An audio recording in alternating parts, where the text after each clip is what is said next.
This is Matthew Shack, and you're listening to The Flow Sports Radio Show. Well, we all know Kevin Durant has taken his talents to the Yay area. And LeBron James just came back from a historic 3-1 deficit to win the NBA championship. That's what we do know.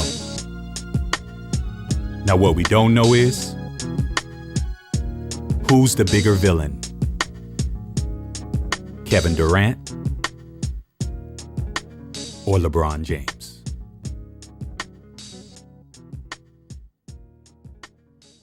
It's an interesting question and an interesting dynamic between these two.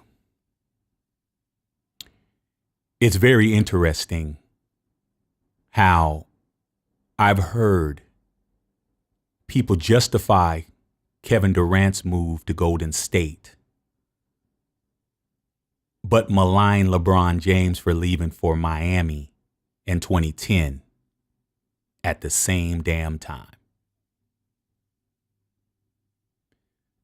So I decided to give my perspective on it as an aficionado. Aficionados make their synopsises, takes, and opinions based on facts, 360-degree understanding of the situation, along with being objective. A fan and fandom, which is, fan is a nickname for fanatic, means most likely their opinion is going to come from a sense of emotion. So I got to look at it objectively. I liken it to walking on the moon. The first man to ever walk on the moon was Neil Armstrong. Second man to ever walk on the moon was Buzz Aldrin. After that, it starts getting kind of hazy to figure out who walked on the moon. You would think that only Neil Armstrong walked on the moon with most people, if you even know that. But did you know that there's been 12 men to walk on the moon? I can offer you $10 million right now to name them, and I guarantee you wouldn't be able to. So I'm saying all of that to say this. The more times the same thing has been done over and over again, the less it matters. It's kind of like what Eddie Murphy said about eating a Ritz cracker in one of his famous jokes.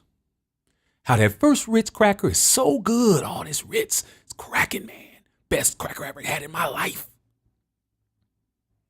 Then you have the second cracker. It's good, but not quite as good as the first cracker. And that's what this situation is. LeBron James is Neil Armstrong. Kevin Durant is Buzz Aldrin. And Dwayne Wade is the third cat that prevents you from getting the 10 million. Can't name them, don't care. So let's get down to it. Who is the biggest villain out of these two? That would be the man you love to hate the most, LeBron James. It has to be LeBron. Why he is the biggest villain doesn't make any sense anymore. But that does not negate the fact that he is the biggest villain. He is the most hated man in the NBA. But why is he the most hated man in the NBA?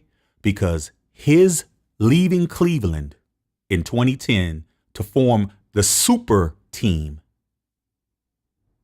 with Dwayne Wade and Chris Bosh was viewed as an act of selfishness.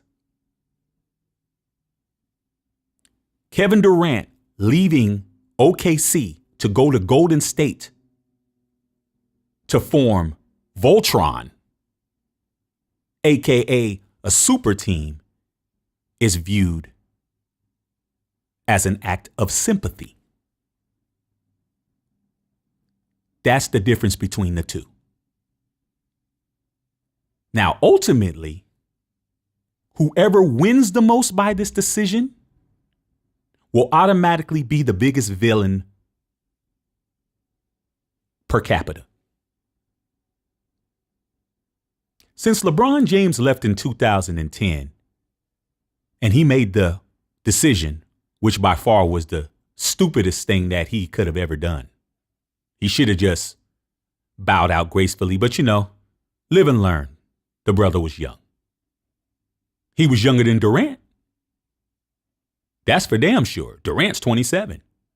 So he should be getting a pass just on youth, but we understand that he's not getting no passes.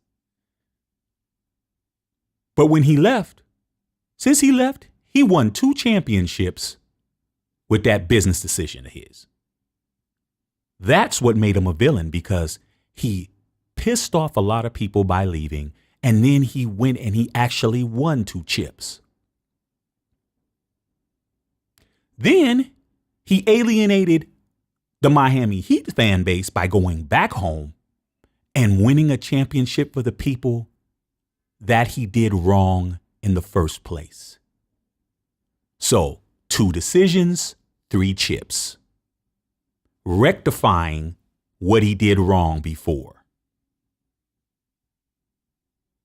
Now, if Kevin Durant goes to Golden State and he wins a championship, or he wins multiple championships, it's all going to depend on how many he wins. The more championships you win, the more of a villain you're going to be. But if he goes over there and he doesn't win any chips, no one's going to care.